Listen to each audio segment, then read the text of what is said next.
আমরা জাতীয় পার্টির মতো পোষা বিরোধী দল হতে আসি নাই।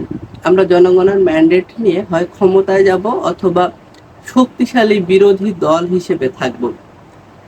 নিজেদের রাজনীতি নিয়ে এমন রাজনৈতিক আকাঙ্ক্ষার কথা, এমন রাজনৈতিক স্বপ্নের কথা জানিয়েছেন বাংলাদেশের রাজনীতিতে অন্যতম তারকা রাজনীতিবিদ সার্জিস আলম।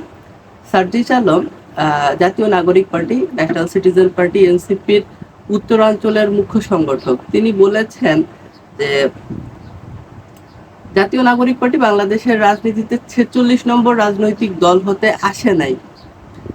আমরা হয় জনগণের প্রতিনিধিত্ব করে সরকারি দল হিসেবে থাকবো, নয়তো শক্তিশালী বিরোধী দল হিসেবে থাকবো। জাতীয় পার্টির মতো পোষা রাজনৈতিক দল হতে আমরা আসি নাই। আচ্ছা, আওয়ামী লীগের সঙ্গে জাতীয় পার্টির একটি জোট ছিল, ৩০০ সংসদীয় আসন। আওয়ামী লীগ জাতীয় পার্টিকে কখনো ২০টা, কখনো ২৫টা, কখনো ৩০টা, কখনো ৩৫টা, কখনো 18টা সংসদীয় আসনে ছাড় দিয়েছে।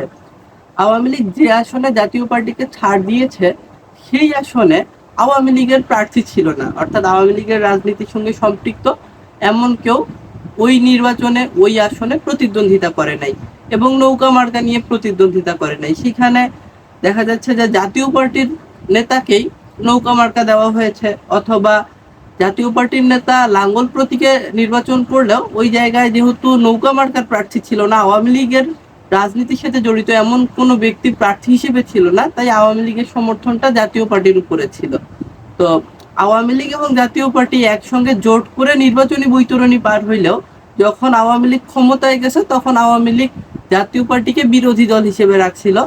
তাই সম্ভবত সার্জিস আলম জাতীয় পার্টিকে পোষা বিরোধী দল বলে থাকতে পারেন। কিন্তু প্রশ্ন হলো,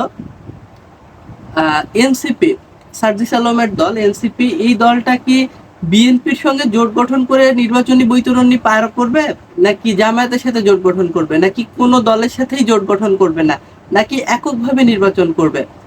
আর যদি তারা বিএনপি অথবা জামায়াতের সাথে জোট করে এবং যদি বিএনপি অথবা জামাত রাষ্ট্র ক্ষমতায় যায় এবং এনসিপিকে যদি বিরোধী দলে থাকতে হয়, তাহলে আওয়ামী লীগ জাতীয় পার্টির সাথে যেরকম আচরণ করেছিল, বিএনপি কিংবা জামায়াত এনসিপির সঙ্গে ঠিক একই রকমের আচরণ, সার্জিস আলমের ভাষায় পোষা বিরোধী দলের মতো আচরণ যে করবে না, এটার কি আদৌ কোনো গ্যারান্টি আছে?